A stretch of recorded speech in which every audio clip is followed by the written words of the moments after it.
Yo, what's good, fam? It's your man Greg, aka G Breezy, making it easy, back with another video about how to edit bad video footage for a music video. What do I even mean by bad video footage? We'll get to that in a moment. I want to give you a quick backstory. If you want to skip to the freaking point, hit up the chapters. But basically, I collaborated on a song with the brother Joe. He lives in Kentucky and I live in Washington, D.C. And we wanted to shoot a music video, but I'm not going to Kentucky unless it's the Kentucky Derby or I'm getting some fried chicken. So there was some distance between us, and what we agreed to do was that he would give me some footage and I would edit the video. So he went out, he bought a GoPro, I gave him the instructions. However many scenes you shoot, give me 3 takes from each scene. I need a close shot, a medium shot, and a wide shot. And then I also need some B-roll in 60 frames per second. Did he do that? Well, let's just see what I got. All right, so here's the footage that he sent me originally.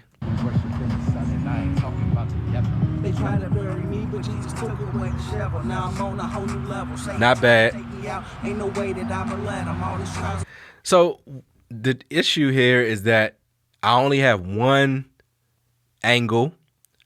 It's not very dynamic, just a little bit of movement for a semi-upbeat song, right? And really, it's like this could have been done on a tripod, okay? Now, his lovely wife helped him shoot. They did a great job. They don't do this on the regular. You know, they went out and got the GoPro and all that good stuff, so I appreciate that. But this first shot, you know, in terms of the image, it's not that bad, but just the dynamic is not there. But let's look at this second one. All right, now in this shot, all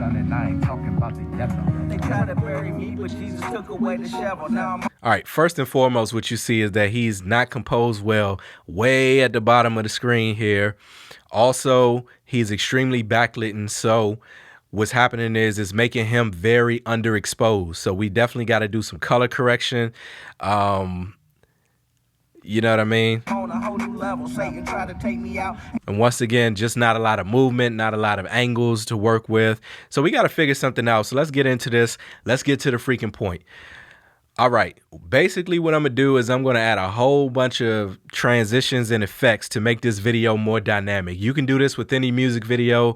It's not gonna be anything extreme or anything super technical. I'm just gonna cover some really basic things you can do to add some flavor to a music video, primarily color correction, masking, keyframing, cropping, transitions, and then B-roll to help tell the story. So we're going to cover all of these. Look, I'm giving y'all a lot in one video. I don't do a lot of these videos, but when you get them, you get a lot in one video. Check the chapters because we're going to go through pretty quickly, only high level for each one. First and foremost, let's get into color correction, right? So if we look at this particular shot of him, right? Make sure my screen is bright enough. Cool. If we get into this particular shot of Humble Life beats, and if you want beats, hit them up, what you'll see is that this shot is really not that bad. So in terms of color correction, I didn't do too much. If I remove the effects and then add the effects on, the only thing I really did was I added this LUT that I got from YC Imaging, right?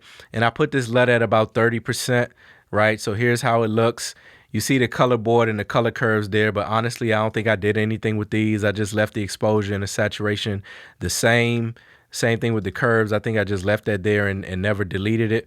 But the only thing I did for this shot, which I didn't mind so much, was just added this LUT, just to give you an idea of what this LUT does. If I was to put it at 100%, that's how it would look. So I ended up coming at about 30%, and it worked out. Now, the real color correction is the next shot. That's the one that we looked at in the beginning. This shot here, this shot right here, this shot, if I remove the effects, this is what it looks like. You can barely see them. This was not shot in a log profile, so I don't have a lot of information to work with. I don't have a lot of flexibility with colors and exposure and all of that. So I got to work with what I got, right? So the first thing I did was I added the I worked on the exposure and I worked on the saturation. So I did the exposure first. You see the settings here. I took the highlights down just a teeny bit. Let me actually get this at an angle that where we can see a little bit more. Okay, let's look at this angle. I got the highlights here at -13, but just to give you an idea of what all this would look like on the extremes, 100, -100, 100, kind of blown out. I wanted to take these highlights down a little bit, so we did that.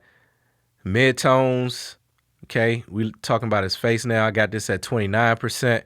Once again, these are extremes, and this is how I color grade. I'm not an expert. I just do the extreme of everything, and then I kind of land where I land. So I landed on 29%, and for the shadows, we just brought these up a little bit, just about 5% on these shadows.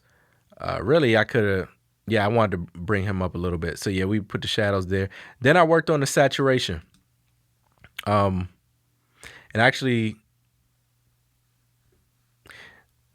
it's kind of, we had the saturation showing while I showed you the exposure, but these are the settings that I arrived at. Biggest jumps in the mid-tones and also the shadows. So that's the first part of that. Then on a color curve, what ended up happening was these are the settings I did for that.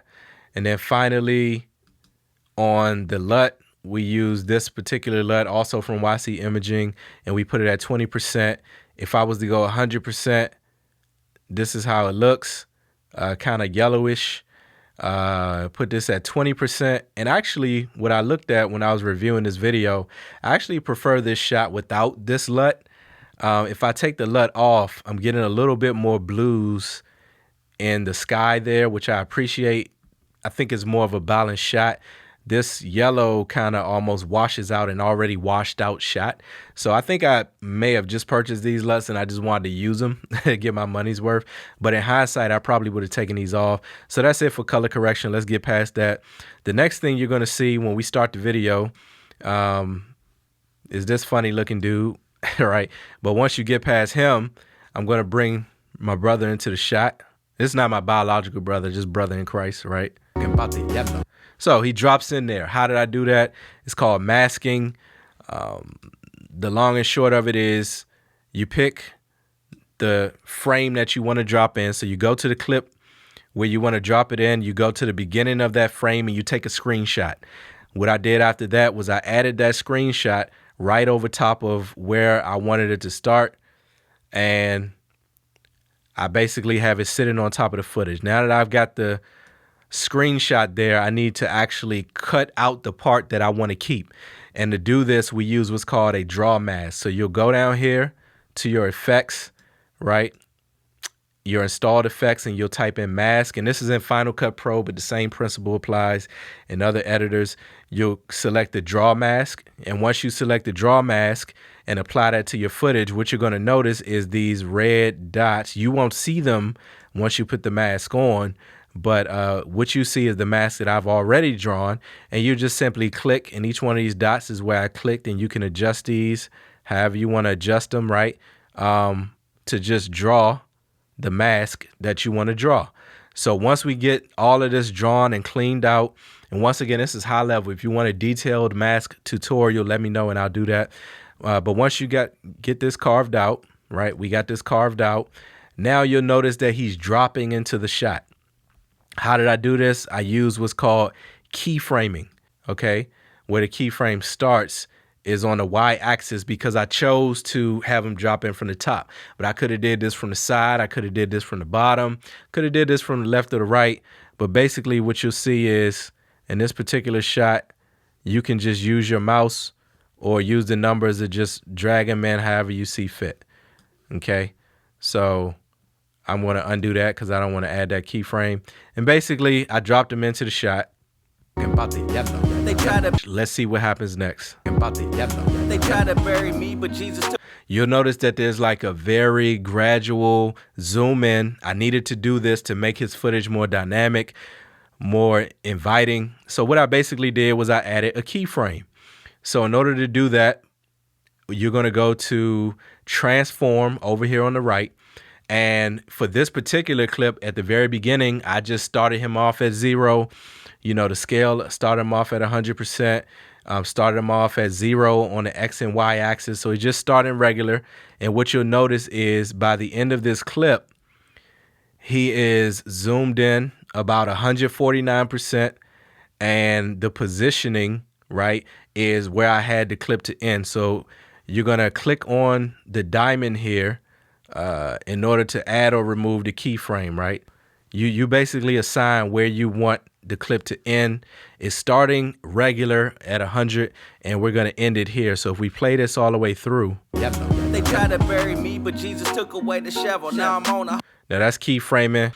The next thing that I did, you'll notice that there's a transition here. So you'll see some transition sprinkled throughout and also some cropping. So let's see. But Jesus took away the shovel. Now I'm on a whole new level. So what I did on this clip, you'll notice if we click on the information here, on this particular clip, this is also a keyframe that I did. So we started him off close this time, basically at about zoomed in 145%. And then by the end of the clip, we basically ended at 100 because I wanted to go into the regular clip. I also added this little flash transition here that I like a lot. You guys might have seen me use that before. Away the shovel. Now I'm on a whole new level. Satan tried to take me out. Ain't no way that I... Added in some of those flares. We see those everywhere, so you know I might stop using them, but I like them for this video. Take me out. Ain't no way that I'ma let them. All these trials and... B-roll. B-roll is critical if you have bad footage. If you can go out and get some more footage of something else that tells the story, go ahead and do that. But I incorporated his B-roll. Right, you'll see that it slowed down at 40%. I'ma let them. All these trials and tribulations that I'm facing, but... So whenever you have 60 frames per second and you want it smooth to stay at that 24 frames per second ratio, you want to slow that down 40%. You want to slow 120 frames per second down 20%. Let them. All these trials and tribulations that I'm facing, but still I'm like, hello, hello. Just another crop in right there, so that hello, hello. Still I'm like, hello, hello. As long... And a flash transition. Hello, hello. As long as I'm still breathing, I'ma represent the king. When he died up on so that's basically it. I'm just gonna navigate the rest. You know, some flashes, some B-roll, transition, another mask we did there, flash, keyframe, keep cropping. I said hello, listen up, can you hear it now? Keyframe. I'm in a whole new lane, done swerving around the devil, was so tired of playing games. Was a lot different then, but now I'm not the same. Done clean myself up, he done washed away the stain. So there you have it. That's the long and short of it. I know it's not anything spectacular, right? I could have done a lot more in terms of effects, and you can do whatever you want to do. But for this simple, good old Christian rap video, this ain't no drill or nothing. We ain't doing nothing too crazy. I think it's a huge upgrade from where we started. So I thank y'all for hanging out with me a little bit. Just a quick tutorial on how to make your video more dynamic. That's all I have in this video. Make sure you check them playlists. I'll be doing more tutorials like this. Like and subscribe to this video. I really appreciate it. You all take care and be blessed.